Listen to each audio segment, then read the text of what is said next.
Do'stlar, sizlar bilan men Smok. Bugungi videoda qanday qilib koreyskiy PUBG ishni o'rgataman do'stlar. Video boshlashdan videoga like bosib qo'ying.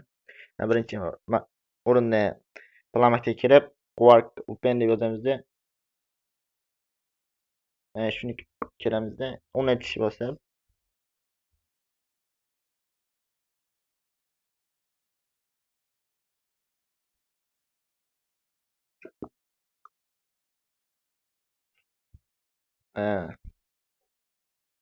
o'rnatib bo'lgandan keyin kiramizda do'stlar.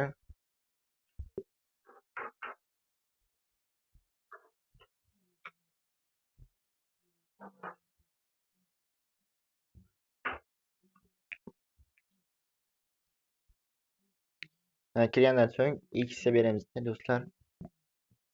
Mana bu yerda mana dumon orasida o'shani bosamiz. Yaponiya Koreya qilamizda. Biroq ikkilasidan bittasini tanlaymiz, farqi yo'q. Mana bu tugmani o'rtadagi bosamiz. OK bosamiz va Koreya serveriga ulandi.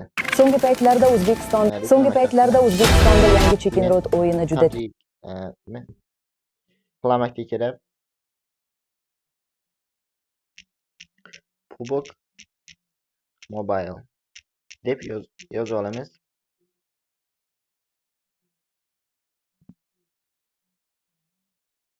Do'stlar, mana chiqdi.